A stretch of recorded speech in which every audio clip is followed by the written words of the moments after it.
قرآن مجید کی ایک آیت کریمہ میں نے آپ حضرات کے سامنے پڑھی، اس سے قبل جس سے میرا معمول ہے میں حضور علیہ الصلوۃ والسلام کی شان میں، حضور کی شان میں اللہ کی جو ہے وہ تعریف و توصیف کے بعد چند ایک باتیں جو ہیں وہ رکھتا ہوں۔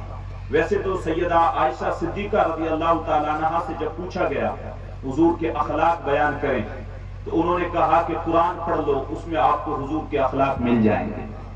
اور قرآن آپ کھول کے دیکھیں، آپ جو ہے سینکڑوں آپ کو قرآن کی صورتیں ایسی مل جائیں گی جس میں اللہ نے اپنے حبیب کا ذکر کیا ہے، اور اپنے حبیب کے کبھی والضحیٰ والے چہرے کی جو ہے وہ تعریف کی ہے، کبھی زلفوں کی جو ہے وہ تعریف کی ہے۔ اپنے پڑوسی ملک کے ایک شاعر گزرے، بڑے مشہور شاعر تھے جن کا نام تھا محمد علی ظہوری، انہوں نے اپنے لہجے کے اندر کہا تھا، اساں کی ظہوری نالے ساڈا کی بیان ہے، اودیاں تے صفتاں دا نعت خاں قرآن ہے، صورتاں سپارے رنگ نبی دے جمال دا، لب کے لیاواں کتھوں سونا تیرے نال دا۔ تو اللہ نے اپنے حبیب کو عظیم شانیں عطا کی ہیں، وہ مقام و مرتبہ عطا کیا ہے۔ اور مختصر میں کہتا چلوں کہ آج اگر آپ کو کامیاب ہونا ہے، اگر آپ کو یہ چاہتے ہیں کہ دنیا بھی کامیاب ہو جائے، آخرت بھی کامیاب ہو جائے، تو اس کی واحد صورت یہ ہے کہ اللہ اور اس کے رسول سے سچی محبت کریں۔ حضور علیہ السلام سے بڑا پیر کوئی نہیں ہے۔ ہم لوگوں کے ساتھ زیادتی ایک یہ ہوئی ہے کہ ہمارے جلسے اور جلوسوں کے اندر معاملہ یہ ہوا ہے کہ اکثر اللہ اور اس کے رسول کا ذکر کم کیا جاتا ہے اور پیروں کا ذکر زیادہ کیا جاتا ہے۔ حالانکہ یہ چیز ہونی چاہیے کہ سب سے زیادہ اگر اللہ کے بعد کسی کا ذکر ہو تو حضور علیہ السلام کا ذکر ہو، کیونکہ ہمارا جو یہ وجود ہے یہ حضور کے صدقے سے، ہمیں جو قرآن ملا ہے یہ حضور کے صدقے سے ملا ہے، ہمیں جو کچھ بھی ملا ہے، یہ جو سانسیں ہم لے رہے ہیں، یہ چمکتی ہوئی کائنات، یہ سارا کچھ یہ حضور کے قدموں کا صدقہ ہے۔ اگر حضور نہ آتے تو کچھ بھی نہ ہوتا، یہ کائنات بھی نہ ہوتی، یہ شجر و حجر بھی نہ ہوتے، کچھ بھی نہ ہوتا۔ حضرت عمر کی بات میں نہیں بھولتا ہوں، جب بیت المقدس فتح ہوا اور جب وہ واپس آ رہے تھے تو ایک جگہ پہ حضرت ابو عبیدہ ابن جراح کو سائیڈ میں لے گئے، اور ان کو سائیڈ میں لے جانے کے بعد ان کی باہوں میں باہیں ڈال کے رونے لگ گئے۔ حضرت ابو عبیدہ ان سے کہنے لگے، حضرت آج رونے والی بات تو نہیں ہے، آج فلسطین پہ پھر مصیبت آن پڑی ہے، وہ بیت المقدس کے لیے پھر ان پہ مصیبت آن پڑی ہے۔ وہ حضرت عمر رضی اللہ تعالیٰ عنہ جب بیت المقدس فتح ہوا واپس آ رہے تھے، ابو عبیدہ کے جو ہے وہ گلے میں باہیں ڈالی، رونے لگ گئے۔ تو حضرت رونے والا مسئلہ تو نہیں ہے، آپ کیوں رو رہے ہیں؟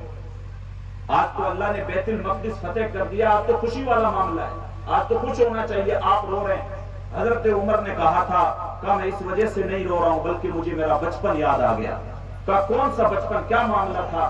کہ یہ جو جگہ تم دیکھ رہے ہو یہاں پہ جب میں چھوٹا تھا اونٹ چرایا کرتا تھا، ایک دن میں اونٹ چراتے ہوئے کھیل رہا تھا، میرا باپ خطاب آ گیا اور مجھ سے کہا، عمر تم اونٹ چراتے ہوئے کھیل رہے ہو، یہ جو 5 اونٹ کھڑے ہوئے ذرا ایسا کرو ان کو لائن میں لگاؤ۔ کہتے میں جب 3 اونٹوں کو گھیر کے لے کے آتا اور ان کو لائن میں کھڑا کرتا تو 2 اونٹ بھاگ کے جو ہے وہ ٹیڑھے ہو جاتے، اور جب ان 2 کو موڑ کے واپس لے کے آتا تو وہ پہلے والے 3 ٹیڑھے ہو جاتے۔ کا ایک وقت وہ تھا کہ عمر سے 5 اونٹ لائن میں نہیں لگے تو میرے باپ خطاب نے مجھے بہت مارا اور کہا، عرب کا بیٹا ہو کہ تجھ سے 5 اونٹ لائن میں نہیں لگتے ہیں۔ کہا ابو عبیدہ ایک تو وہ وقت تھا کہ عمر سے 5 اونٹ بھی لائن میں نہیں لگتے تھے، اور جب سے ہم نے محمد عربی کی غلامی اختیار کی ہے، جب سے ہم نے حضور کی غلامی میں آ گئے، آج مشرق سے لے کے مغرب تک 23 لاکھ مربع میل میں عمر اگر ایک آواز لگا دے تو آدھی دنیا عمر کی آواز پہ لبیک کہتی ہوئی کھڑی ہو جاتی ہے۔ یہ حضور کے قدموں کا صدقہ نہیں ہے تو اور کیا ہے؟ ہم تو بڑے ذلیل لوگ تھے، حضرت عمر کے الفاظ ہیں، کہتے ہیں ہم تو بڑے ذلیل لوگ تھے، ہم تو بتوں کو پوجتے تھے، شرابیں پیتے تھے، نہ جانے کیا کچھ کرتے تھے، لیکن جب سے ہم نے محمد عربی کی غلامی اختیار کی، آج عمر کے اگرچہ بدن پہ جو کپڑا ہے اس میں 17 پیوند لگے ہوئے ہیں، لیکن عمر مسجد نبوی کے منبر پہ کھڑا ہو کے اگر ایک آواز لگا دیتا ہے، آدھی دنیا کے لوگ عمر کی ایک آواز پہ لبیک کہتے ہوئے کھڑے ہو جاتے ہیں۔ یہ حضور کی غلامی کا صدقہ ہے۔ تو آج بھی اگر امت چاہتی ہے کہ وہ کامیاب ہونا چاہتی ہے تو حضور کے قدموں سے لپٹنا پڑے گا، حضور کی طرف پلٹنا پڑے گا، حضور کے ساتھ اپنے رشتے کو وابستہ کرنا پڑے گا۔ اگر آج بھی دنیا میں عزت ہم چاہتے ہیں، حضور کی چوکھٹ کے علاوہ اور کوئی عزت ہمیں مل نہیں سکتی۔ کوئی عزت ہمیں نہیں مل سکتی. مجرم ہو منہ اشکوں سے دھوتے چلے آؤ, آؤ در طواف پہ روتے چلے آؤ. قرآن میں مذکور ہے بخشش کا طریقہ, مگر سرکار کی دہلیز سے ہوتے چلے آؤ. سرکار کی دہلیز بہت لازمی ہے. اور ہمارے ساتھ زیادتی یہ ہوئی ہے کہ ہمیں جو ہے اللہ اور اس کے رسول کے در سے دور کر دیا گیا ہے.